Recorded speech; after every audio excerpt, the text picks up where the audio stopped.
Hello students, welcome to global online. मेरा नाम अंकिता सूद है और आज आप सभी स्टूडेंट्स को मैं मिलवाने वाली हूँ निशा वर्मा मैम से।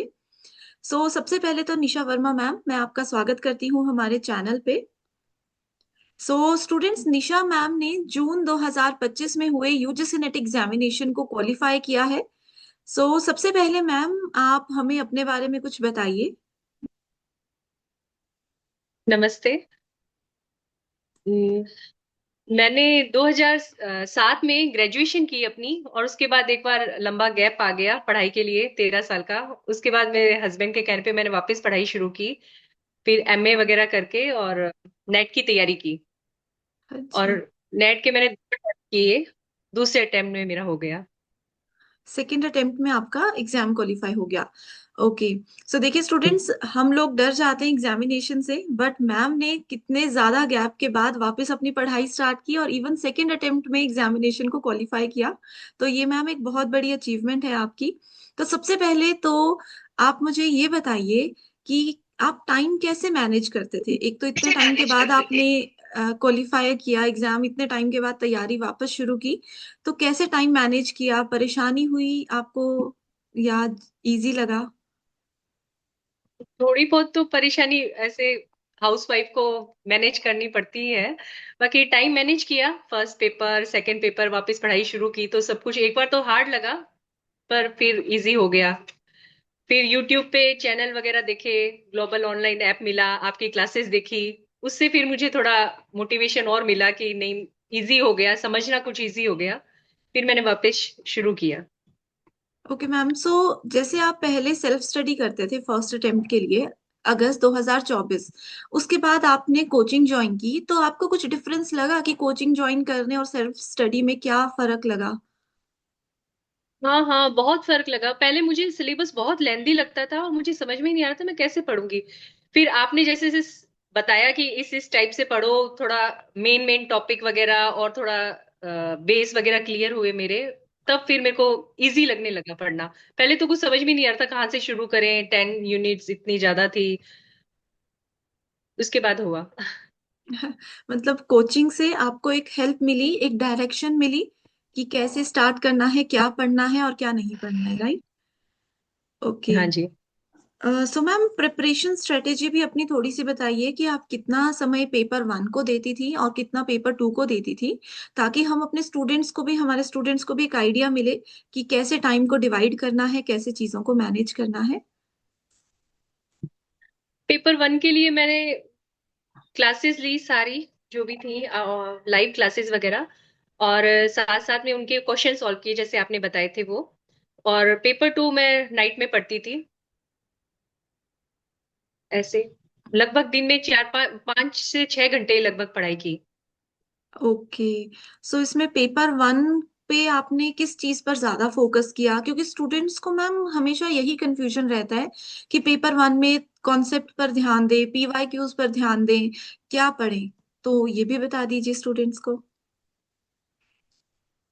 पेपर वन में बेस आपका क्लियर होना चाहिए, और जो यूनिट्स आती हैं आपको, मतलब समझ में आ रही है, जो नहीं आ रही है उनको एक बार साइड में रख के जितना आप कर सकते हो उनको पहले पूरा कवर कीजिए। और साथ साथ में पीवाई क्यूज भी सॉल्व करने से आपके थोड़ा समझ में आता है किस टाइप के क्वेश्चन आएंगे। यस। फिर बस तो आपने मैम कितने साल के पीवाई क्यूज कवर किए थे? 4 से 5 साल के पीवाई क्यूज किए। और लेटेस्ट करने, आपने जैसे बताया, लेटेस्ट करने से ज्यादा फायदा होता है, ज्यादा पीछे जाने की जरूरत नहीं है, क्योंकि क्वेश्चन उसी टाइप के आते हैं। यस।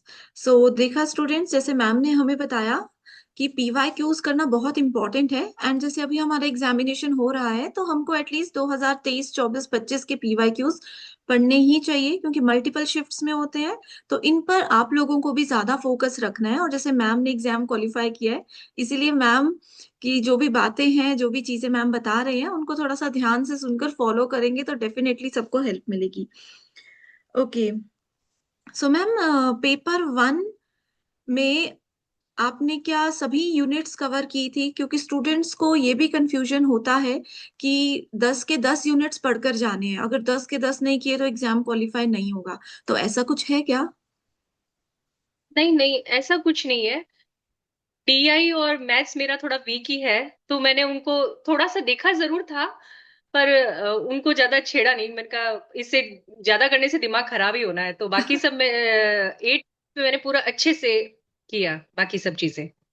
यस, मतलब यही है स्टूडेंट्स के लिए भी सजेशन कि चाहे आप 8 यूनिट्स कर रहे हो, 9 यूनिट्स कर रहे हो, बट अच्छे से करो।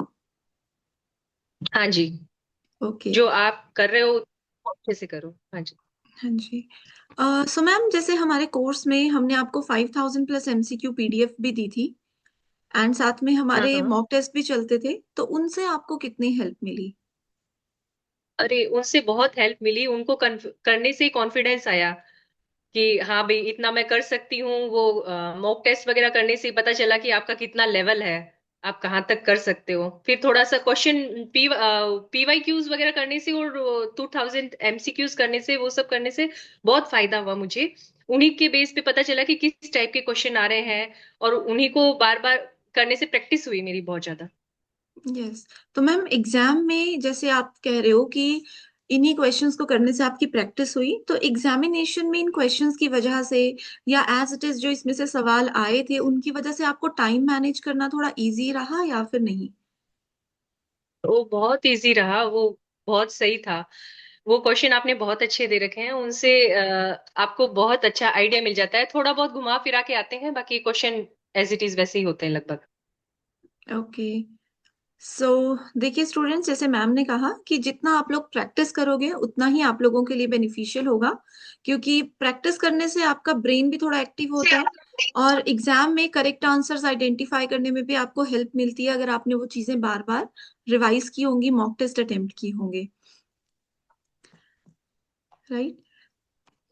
हाँ सो जी। इसके अलावा मैम, आपको क्या लगता है, बस एक लास्ट क्वेश्चन है, कि स्टूडेंट्स को हाँ जी। मॉक टेस्ट किस बेसिस पे अटेम्प्ट करने चाहिए? यानी कि पीवाई क्यूज बेस पे? स्टूडेंट्स को लगता है यार मॉक टेस्ट कुछ भी नहीं है, पीवाई क्यूज पढ़ लो, कॉन्सेप्ट पढ़ लो और हो गया। नहीं नहीं, ऐसा नहीं है। आपको मॉक टेस्ट तो जरूर देने चाहिए। मैंने तो हर बार यूनिट कंप्लीट कर करके मॉक टेस्ट वगैरह खूब सारे दिए थे, ताकि मेरी प्रैक्टिस हुई उससे। मॉक टेस्ट देने बहुत जरूरी है। ओके।